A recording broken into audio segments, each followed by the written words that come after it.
ये बताएं कि इन दो ग्रुप्स को जिनका आपने जिक्र किया, जो भी नाम है, चले नाम नहीं लेते, एक है जो पैसे की खातिर जिसको शेर अफजल मरवत ने कहा है कि बेज़मीर मफाद परस्त हैं, और दूसरा ग्रुप जो है वो दहशत गर्दों के साथ मिल चुका है।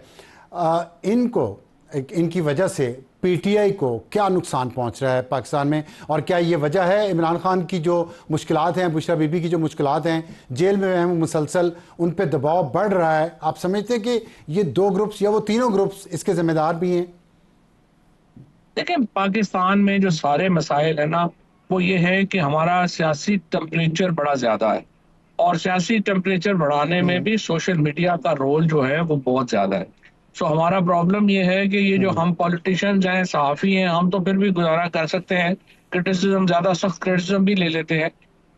हमारे जो एस्टेब्लिशमेंट है वहां पे तो बिल्कुल ही क्रिटिसिज्म इस तरह का नहीं लेने का वहां पे नहीं है, ना कोई इस तरह का टॉलरेंस लेवल भी नहीं है। उसकी वजह से हमारा जो एक समझिए हालात खराब होने में सोशल मीडिया का बहुत रोल है, इसमें कोई दो राय नहीं है। और अनफॉर्चुनेटली उसको नीचे लाने में जहां पॉलिटिकल इक़दामात की जरूरत है, हम सिर्फ फोकस कर रहे हैं कि सोशल मीडिया ठीक हो जाए, लेकिन बाकी इक़दामात भी करने की जो है वो जरूरत है। और इसी में नहीं है, मसलन अभी आप देखें ना कि जो पीटीआई की लीडरशिप जो बलूचिस्तान चली गई और वहां पे उन्होंने धरने में शिरकत की, लेकिन पंजाबियों की जो कत्लेआम था उस पर बात नहीं की, उससे तासुर अच्छा नहीं गया। सो ये एक एक्चुअली आई वुड से कि ओवरऑल हमारा ये जो दूरबीन लगा के आप बैठे रहे और देखें कि कब कोई खिलाफ एक्टिविटी होगी और हम ज्वाइन कर लेंगे जाके, ये भी एक एक आई वुड से कि बड़ी पॉलिटिकल पैराडाइम जो है ना, उसके अंदर सोशल मीडिया भी एक हिस्सा है जो कि प्रॉब्लम्स क्रिएट करता है, लेकिन बाकी भी क्रिएट करता है।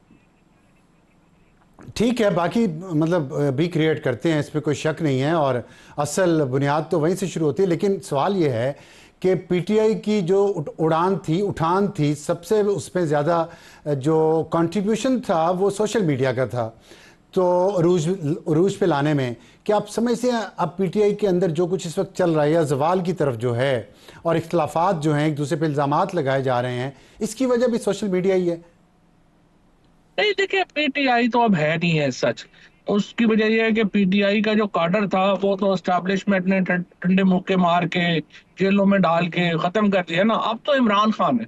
इमरान खान को सोशल मीडिया के ऊपर जाने से नीचे जाने से फर्क नहीं पड़ रहा। इमरान खान तो देखिए, आज हनीफ अब्बासी साहब है, बिलाल बिलाल वगैरह, ये जो पिंडी डिवीजन में 47 50 हजार वोटों से इलेक्शन आ रहे हैं। अब इलेक्शन होंगे, ये 1.5 लाख से आ रहे हैं। तो इमरान खान को तो कोई फर्क नहीं पड़ता है इसके ऊपर नीचे जाने से। अलबत्ता पाकिस्तान का सियासी टेम्परेचर हाई है, उसको नीचे लाने के लिए फर्क पड़ता है। इमरान खान की पॉलिटिक्स पे इसका कोई फर्क नहीं।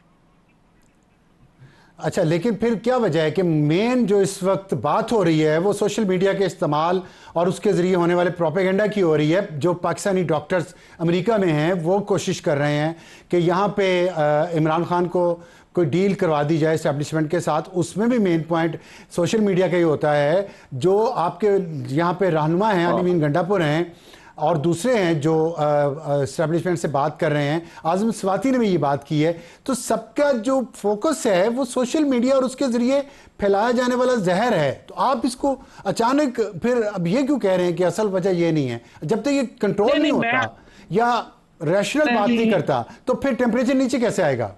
देखिए अफसार साहब, मैं आपकी बात को डिनाई नहीं कर रहा, मैं आपसे पार्शली सिर्फ एग्री कर रहा हूँ। मैं ये कह रहा हूँ कि आप ठीक कह रहे हैं, सोशल मीडिया के जो इस वक्त एक अब्यूजिव किस्म का जो एक ट्रेंड्स हैं या चीजें हैं, उसका डेफिनेटली माहौल पे असर है। लेकिन इसका जो फ्रेमवर्क है, इसका जो पैराडाइम है इलाज का, वो सही नहीं है। और अगर आप सिर्फ ये कहें कि हम तो सिर्फ सोशल मीडिया पे तवज्जो देंगे और जो पॉलिटिकल स्टेप्स हैं वो नहीं लेंगे, और जो सियासत के अंदर एक अमूमी तनाव है उसको हम कम करने के लिए कुछ नहीं करेंगे, सिर्फ सोशल मीडिया के ऊपर हम काम कर लें, तो देखिए ये नहीं हो सकता। आपको एक होलिस्टिक व्यू लेना पड़ेगा और आपको पॉलिटिकल इक़दाम भी करने पड़ेंगे, एडमिनिस्ट्रेटिव एक्शंस भी लेने पड़ेंगे, एंड यस, सोशल मीडिया के ऊपर जो इश्यूज हैं उनको भी आपको देखना पड़ेगा और काउंटर नैरेटिव भी बनाना पड़ेगा। ये 4-5 चीजें जो कॉम्प्लेक्स हैं। ठीक है। आई डोंट थिंक सो इसका कोई स्ट्रेट फॉरवर्ड आंसर है। नहीं, मैं इससे तो आपकी इस बात से एग्री करता हूँ कि ये कॉम्प्लिकेटेड है और स्ट्रेट फॉरवर्ड इसका कोई जवाब नहीं है, लेकिन सवाल ये है कि आप बार बार पॉलिटिकल टेम्परेचर की बात कर रहे हैं। उसका जो पहला रिक्वायरमेंट हमें मिल रही है इतलात इस्टेब्लिशमेंट की तरफ से भी, पीटीआई की तरफ से भी, डॉक्टर्स की तरफ से भी, आपकी पीटीआई की जो लीडरशिप है उसकी तरफ से भी, कि पहला ये है कि ये जो गालम गाली हो रही है और जो वो व्लॉगर्स हैं जो पैसे के लिए ये सब कुछ कर रहे हैं वो पीछे हटें और वो इमरान खान के कहने पे हटेंगे। क्या ये मुमकिन है? बाज़ लोग ये भी कह रहे हैं कि खान साहब भी अब यरगमाल हो चुके हैं इन व्लॉगर्स के हिसार में और वो ही इनको मना नहीं कर पा रहे, ताकि पहला स्टेप हो तो अगले स्टेप्स हो। देखिए ना, अगर अब शाह साहब आपकी बात दुरुस्त है तो इससे तो बड़ा कंक्लूजन ये निकलता है कि हमारे जो साहिबान इख्तियार हैं उनको फिर इल्म ही नहीं है कि मामलात है क्या। अब अगर आपको $50,000 महीने का कोई कमा रहा है तो वो देखें, वो इमरान खान के कहने पे भी खत्म नहीं करेगा। वो क्यों खत्म करेगा? आप उनसे उनकी मार्केट छीने ना। आप ये तो नहीं कर सकते कि आप ये कहें कि जी अपना वो इमरान खान कह देंगे तो सारे लोग अपना $50,000 जो महीने का बना रहे हैं वो बनाना छोड़ देंगे। ये कैसे होगा? आपने एक इकोनॉमी इतनी बड़ी अपने खिलाफ क्रिएट कर दी है। मैं बता दूं, ये शेर अफजल मरवत ने कहा है।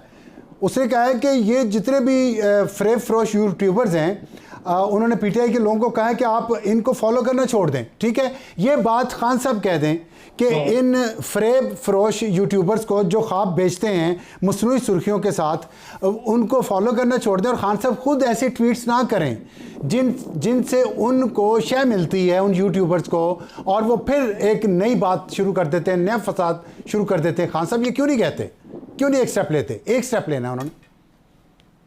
शेर अफजल मरवत को तो नहीं पता ना सोशल मीडिया कैसे फंक्शन करता है, मीडिया कैसे फंक्शन करता है, उनको नहीं पता। इशू ये है कि इमरान खान ने 3 दफा ट्वीट्स किए कि शहीदों के खिलाफ कैंपेन्स करने वाले, गाजियों के खिलाफ कैंपेन्स करने वालों का हमारे से कोई ताल्लुक नहीं।